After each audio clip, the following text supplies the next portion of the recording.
We are bringing magic into your afternoon from Kababayan, LA, from our Kababayan magicians. Or do you want to call yourselves magicians or illusionists, or what do you call yourselves? I'm a magician. Rod, he's probably, you can call him an illusionist, magician, because he has the big stage props, which are stage illusions.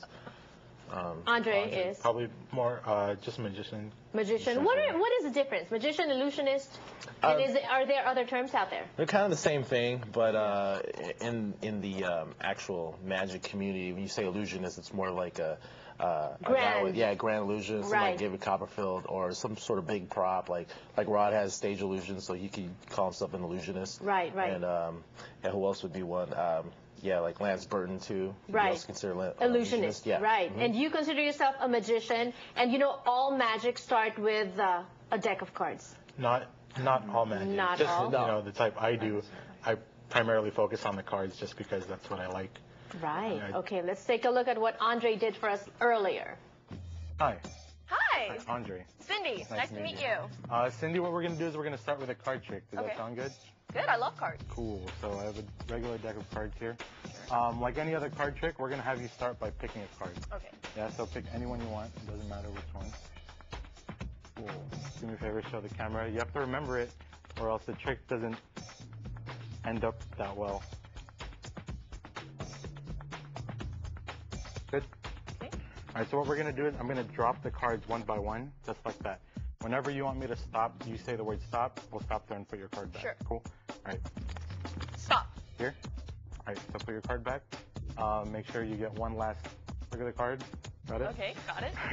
All right. Usually what magicians do, they find your card by using crazy sleight of hand, and I'm not going to do that. What I'm going to do, you're actually going to find your card. Okay. Okay, do me a favor, just blow a kiss into the deck. Cool. See, using your body heat, all the cards are the same color, right? Except for one. One card changes color. Wow. Do you remember the name of your card? Diamond 10.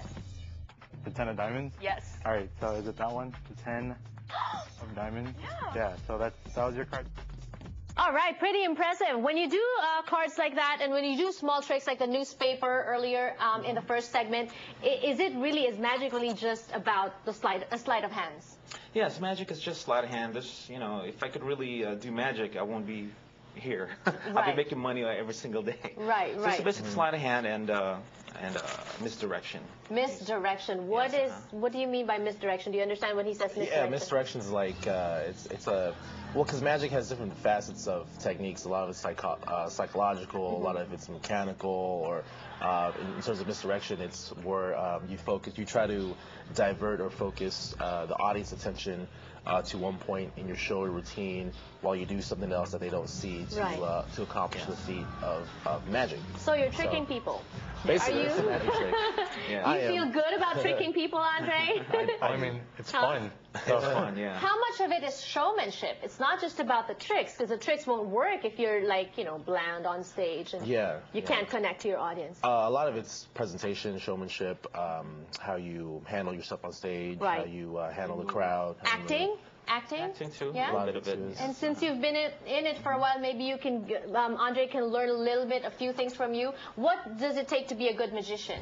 Well, it's learning from the Copperfields and the Lance Burtons and all that stuff.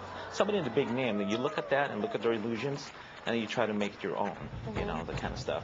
I mean, the illusions that I do, which I can't really do here because it involves fire and other stuff, you know. Right. I involve like the Polynesian type shows where I do the fire knife dance kind of thing, which magicians don't do, or some illusionists haven't done in the past, which I try to incorporate that. Okay, but magic. You started being a magician, right? Yes. Do all magicians graduate into being illusionists?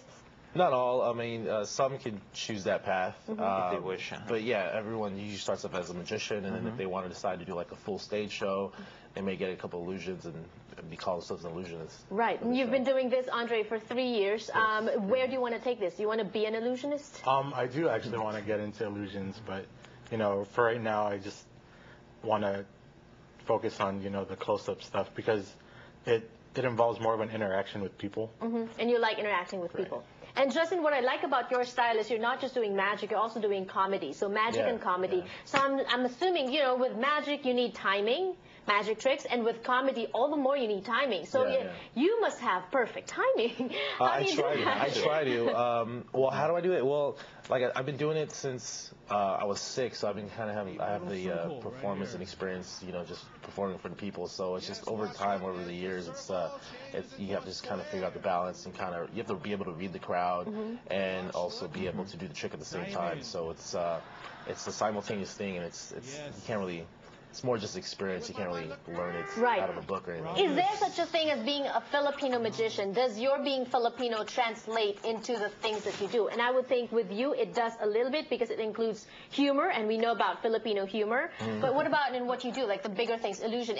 I think illusions, it transcends ethnicity and race, right? Yeah. Well, one thing what's good about being an illusionist or a magician is it's a universal language. It doesn't really matter if you're Chinese or Japanese or Filipino. You can actually you know, perform in front of them and they'll still be amazed and wow, you know, how do you do that? Right. You know? Do you change your repertoire or your set when you do magic for a Filipino audience as opposed to like a more mainstream audience? I tend to do because the type of Filipino crowds that I get, like they don't really understand what's going on sometimes. Like it's like the older crowd.